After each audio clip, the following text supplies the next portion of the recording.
In set, now there are some important statements. We call those statements as note. So first note,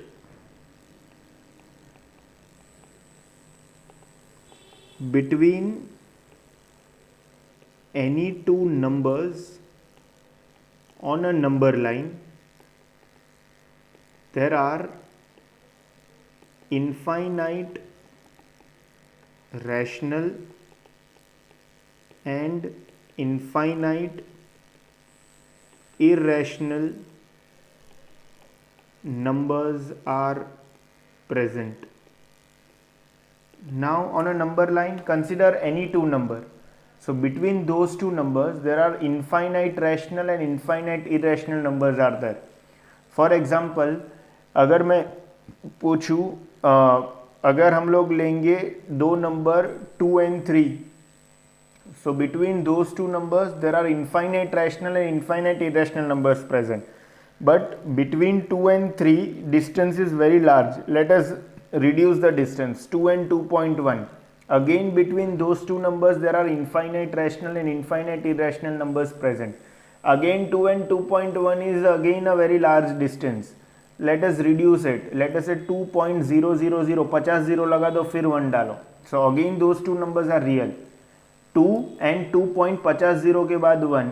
Again between those two numbers there are infinite rational and infinite irrational numbers are present. Note number 2. On a number line, number just greater than, let us say, alpha, or just less than, say, alpha, does not exist. Henceforth I will write D N E. D N E मतलब समझना, does not exist. मतलब अभी note number 2 क्या बोल रहा है, number line के ऊपर कोई भी एक नंबर ले लो, लेट अस से अल्फा. अल्फा से जस्ट बड़ा नंबर या तो अल्फा से जस्ट छोटा नंबर होता ही नहीं है, एग्जिस्ट ही नहीं करता. Let us say that alpha is 2. If I ask you what is a number just greater than 2, so कोई बोलेगा 3, but according to note number 1, between 2 and 3 there are infinite numbers, rational and irrational. So कोई बोलेगा sir 2.100 0 लगा दो फिर 1. Again according to note number 1, between those two numbers there are infinite rational and infinite irrational numbers present. तो मैं बोलूँगा आपने 100 0 लगाया ना, मेरा एक और 0 ऐड कर दो. सो 2.110 and then 1. So again between those two numbers there are infinite numbers present.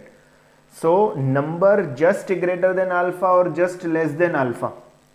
कोई पूछेगा 2 से just less नंबर कौन सा है, तो मैं बोलूँगा है ही नहीं. तो कोई बच्चा बोलेगा क्यों नहीं है, 1.9999 100 बार 9 लगाओ. मैं बोलूँगा और एक 9 लगा दे उसमें, वो तो बिटवीन 1 पॉइंट आपका नंबर एंड मेरा नंबर के बीच में ही हुआ, करेक्ट. तो कोई दूसरा बच्चा उठ के बोलेगा सर 1.9 के ऊपर बार लगा दो. अभी तो वो नंबर 2 से जस्ट स्मॉल हो गया ना. तो मेरा आंसर होगा कि 1.9 बार वो 2 ही है, वो 1.9999 नहीं है, वो 1.9 बार 2 ही है. तो कोई बोलेगा कैसे 2 हुआ.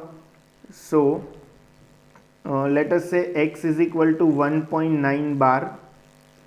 So this is nothing but 1.999999, वो 1000 लाख 10 लाख बार आएगा. Now multiply 10 on both sides. So 10x is equal to 19.999999 so on. Now if I subtract, so 10x minus x 19.999999 minus 1.9999 and so on. So इधर मिलेगा 9x is equal to 18. So we got x as 2. It means 1.9 bar and 2 both are same, correct. So 2 से just छोटा number भी नहीं है, 2 से just बड़ा number भी नहीं है. ये 2 तो हम लोगों ने एग्जाम्पल के लिए देखा. In fact on a number line कोई भी रियल नंबर से जस्ट बड़ा नंबर या तो जस्ट छोटा नंबर एग्जिस्ट ही नहीं करता.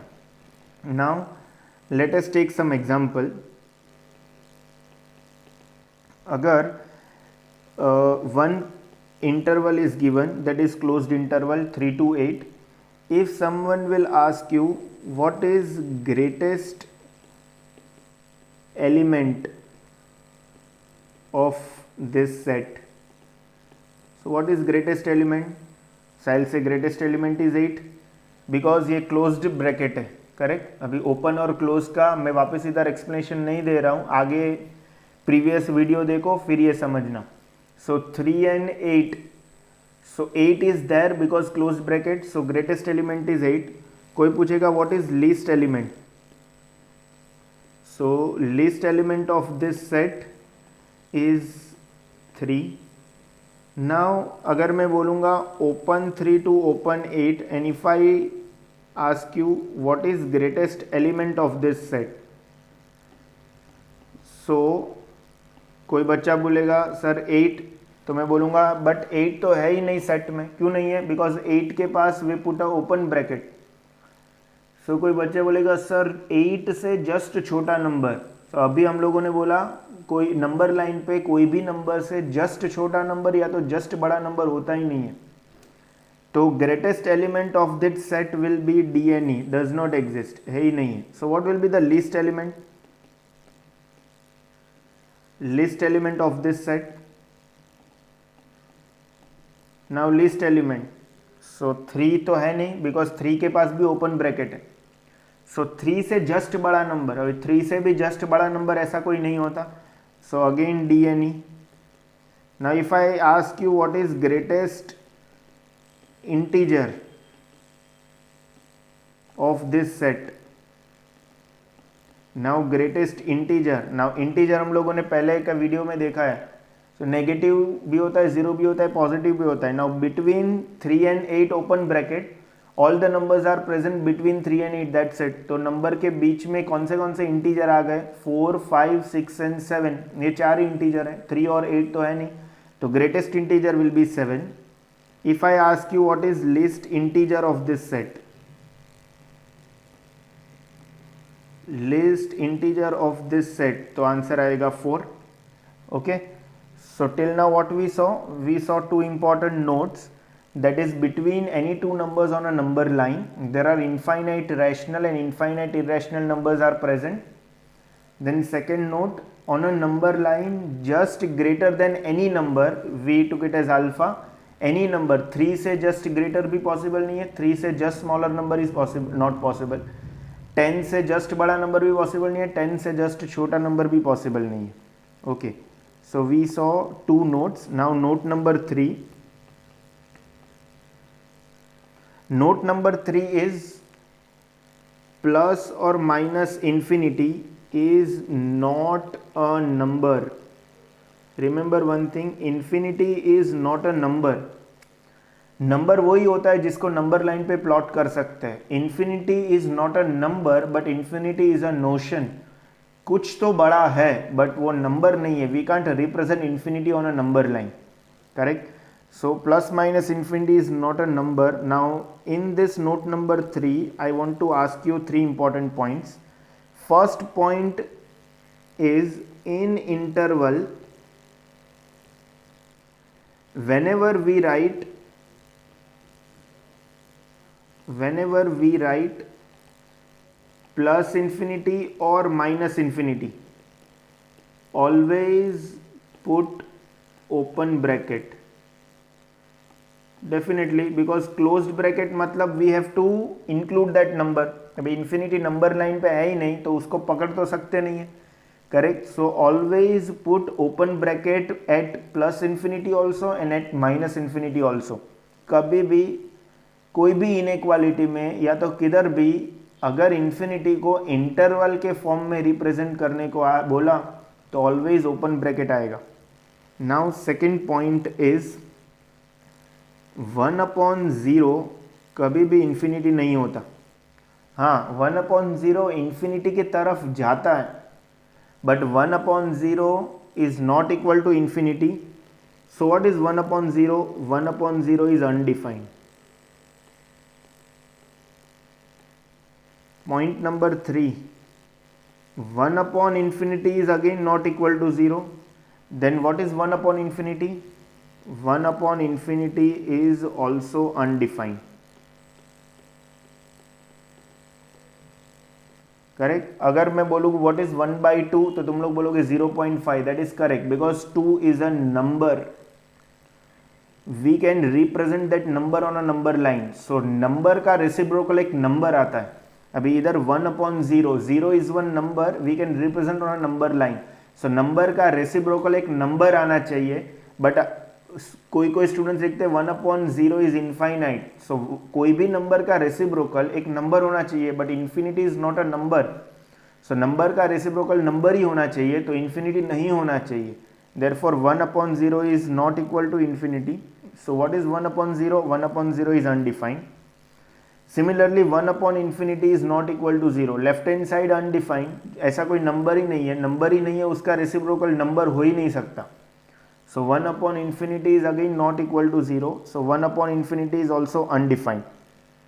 Now note number 4. Now in note number 4 there are few symbols we use in IIT JEE usually. First symbol is ulta A. This is actually called universal quantifier. Now इसका मतलब होता है all values. Second symbol we use is उल्टा E. This is actually called existential quantifier. इसका मतलब होता है there exist some value, there exist.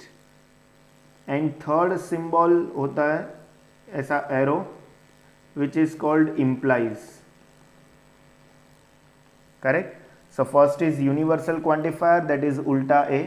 Second is existential quantifier ulta E, जिसका मतलब होता है there exists some value. Third one is implies. Now इसको कैसे रिप्रेजेंट करते हैं? तो सपोज ऐसे बोल सकते हैं कि x² is greater than 0 for all x belongs to natural number. Correct. बस कोई भी नेचुरल नंबर का स्क्वायर लो, उसका आंसर हमेशा ग्रेटर देन 0 होगा. सो इसके लिए here I use this symbol, all values of x belongs to natural number. अभी इधर देयर एग्जिस्ट सम वैल्यू, तो देयर एग्जिस्ट सम वैल्यू मतलब कोई भी एक सेट, सपोज ऐसा एक सेट दिया है a is 1 2 and 3. Correct. Now अपने को बोला है कि x plus 2 is equal to 3 dash belongs to a.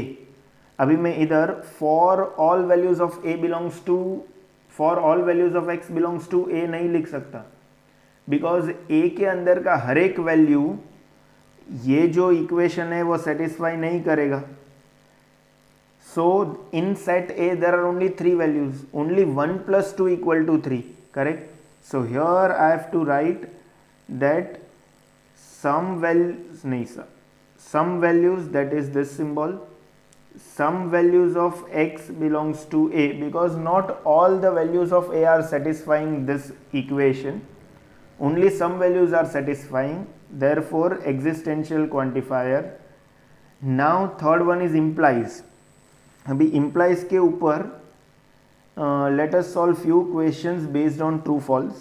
Statement number 1, if I say x is equal to 3 implies that x² is equal to 9. Correct है कि नहीं? x is equal to 3 implies that x² is equal to 9. yes, this is correct. so implies का भी मतलब समझा. कभी भी arrow लिखा है तो उसको कैसे रीड करते हैं? implies. So x is equal to 3 implies that x² is equal to 9. Statement number 2, अगर मैं बोलूँगा x² is equal to 9 implies that x is equal to 3. So ये करेक्ट है कि नहीं? सोचो सोचो, ये रॉन्ग है. x² is equal to 9 implies that x is equal to 3, but x² is equal to 9 also implies that x is equal to -3. तो वो ऐसा दावा कर रहा है कि अगर x² 9 है तो x 3 ही होना चाहिए, देयरफॉर दिस इज रॉन्ग.